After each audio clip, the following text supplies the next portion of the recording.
আয় আল্লাহ, আমি মুসাফির মানুষ, অসংখ্য বাবাদেরকে নিয়ে, যুবক বন্ধুদেরকে নিয়ে তোমার কাছে আপিল করলাম। আয় আল্লাহ, উত্তর পাইকাস্তা এলাকার মুসলমানদেরকে নিয়ে আবদার করলাম, দুনিয়ার কোন পদ পদবি চাই না, দুনিয়ার কোন মেম্বার হতে চাই না। আয় আল্লাহ, আমাদেরকে তোমার বেহেশতের মেম্বার বানাইয়া দিও। আর একটু জোরে পড়। কয়টা আবুল হোসেন আমিন কয় না, যদি বেহেশতে যাওয়া লাগে যাইতাম কই? বেহেশতে না গেলে যাইবেন কই? ও দোস্ত, কই যাইবেন? হাতুড়ির ভিড়া খাইতে পারবেন? হাতুড়ির বাড়ি খাইতে পারবেন? জাহান্নামের আগুন সহ্য করতে পারবেন? পারবেন? পারবো? একজন মানুষ বলেন যে হুজুর, আমি 5 মিনিট আগুনে হাত দিয়ে রাখতে পারবো। একজন দাঁড়িয়ে বলেন যে আমি মধ্যে মুজাহিদ, আমি 5 মিনিট না 1 মিনিট টাইম দিলাম। পারবেন? জোরে বলেন। ও আমার প্রিয় ভাই, ভালো করে বুঝবা, থানবী রহমাতুল্লাহ আলাইহি তার মালফুজাতের মধ্যে বড় আজীব ঘটনা লিখছে। দোস্তরে, ও মেরে মোহতারাম ভাইও, রাজরানী শাহজাদা আর শাহজাদি দুইজনের সঙ্গে দোস্ত বিবাহের বন্ধন হয়ে যায়। দুইজনে, শাহজাদা তার বিবিকে নিয়ে তার বাড়িতে রওনা করেছেন। রাস্তা যেতে যেতে যেতে যেতে দোস্ত রাস্তায় রাত হয়ে গেছে। কাল বৈশাখের ঝড়ের তাণ্ডব আরম্ভ হয়ে গেছে। একদিক থেকে রাস্তার আধার, আরেক দিক থেকে কাল বৈশাখের ঝড়। যে ঘোড়ার উপরে শাহজাদা আর শাহজাদি দুইজনে বসা, দোস্ত কাল বৈশাখের ঝড়ের তাণ্ডবের কারণে ঘোড়া গেছে উইরা, শাহজাদা গেছে উড়ে, বরযাত্রী হয়ে গেছে নাই। শুধুমাত্র ওয়ানলিবান শাহজাদি বাদশার মেয়ে একা একা রাতের বেলা ঘুরতেছে, জায়গা নাই, কোথায় যাবে রে দিক পায় না, দিশেহারা হয়ে এদিকে সেদিকে ঘুরে।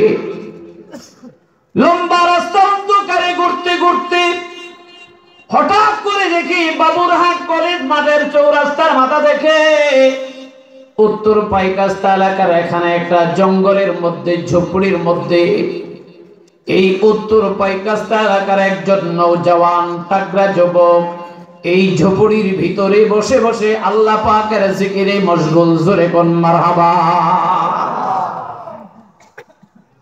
মিটমিট করে একটা লাইট চলে। শাহজাদি ওখান থেকে ধীরে ধীরে আপনাদের উত্তর পাইকাস্তা এলাকার জঙ্গলের ভেতরে ঝুপড়ির মধ্যে এসে একটা মিটমিট করে একটা লাইট জ্বলে। আর একজন নওজওয়ান আল্লাহ পাকের জিকিরে, আল্লাহ পাকের বন্দেগীতে মশগুল।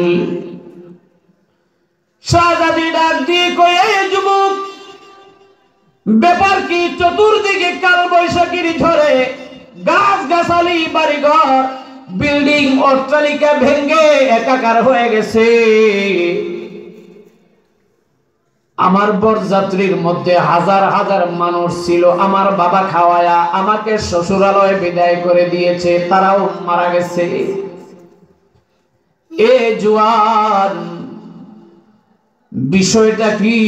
তুমি তো একটা ঝুপড়ির ভিতরে বসে আছো, কাল বৈশাখের ঝড়ে গিয়ে তোমার কোনো ক্ষতি হয় নাই। নওজওয়ান ডাক দিয়ে কয়ে, আল্লাহর বান্দি রে, তুমি কি জানো না, যত মেরা তো সব মেরা, ফলক মেরা, জমি মেরি। যত মেরা তো সব মেরা, ফলক মেরা, জমি মেরি। अगर एक तो नहीं मेरा तो कोई शय नहीं मेरी। তুমি কি জানো না, কোন মানুষ যদি আল্লাহর পক্ষে হয়, আল্লাহ পাক তাকে হেফাজতের জন্য সমস্ত ফেরেশতা তার পিছনে নিয়োগ করে দেন। আর মান কানা লিল্লাহি কানা আল্লাহু লাহু। জিজ্ঞাসা করলেন হুজুর আপনার পরে কে? উনি বললেন আমার পরে যিনি আছেন তিনি হলেন ইয়ামানে। এই লোক মারা যাওয়ার পরে তিনি চলে গেলেন ইয়ামানে। একটাই কথা, ওয়াল্লাযীনা জাহাদু ফীনা লানাহদিয়ান্নাহুম সুবুলানা। সর্বশেষ কথা, ইয়ামানের বুজুর্গকে জিজ্ঞাসা করলেন ভাই এরপরে কে? বলছে আমার পরে আর কোনো বুজুর্গ নাই, তবে আমি আমার থিওরিতে চিন্তা করে গবেষণা করে দেখেছি এবং আমি শুনতে পেরেছি আখিরি জামানার পয়গম্বর মুহাম্মদুর রাসূলুল্লাহ সাল্লাল্লাহু আলাইহি ওয়াসাল্লামের আব্দুল মুত্তালিবের ছেলে আব্দুল্লাহ, আব্দুল্লাহর ছেলে মুহাম্মদ, আমিনার ঔরস থেকে মক্কা নগরীতে আখিরি জামানার পয়গম্বর হয়ে নবী হয়ে আসবা। তোমার জন্য যদি সম্ভব হয় মক্কা নগরীতে মুহাম্মদের কাছে যাইতে পারলে তাকেই পাইবা দুনিয়ার সর্বশ্রেষ্ঠ পয়গম্বর। জোরে বলেন মারহাবা। শুরু হলো রাত চলা, দিন চলা, রাস্তা চলা।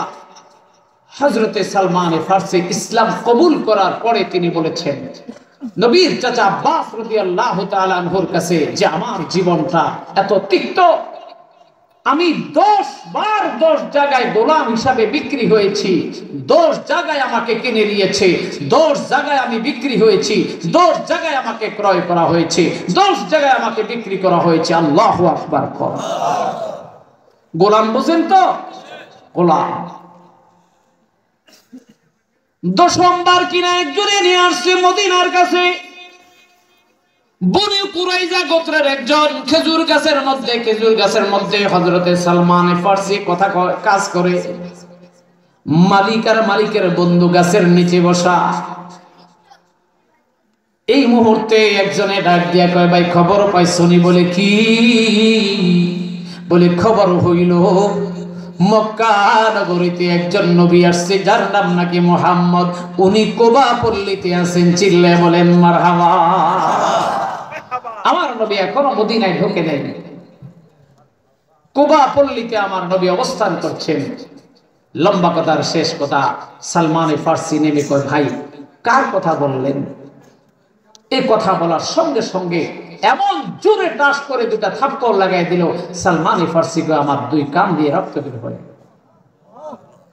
কেন জানতে চাইলাম কার কথা বললেন? সালমান ফারসি তো বুঝে গেছেন কার কথা শুনছে। কার কথা? মুহাম্মদুর রাসূলুল্লাহ।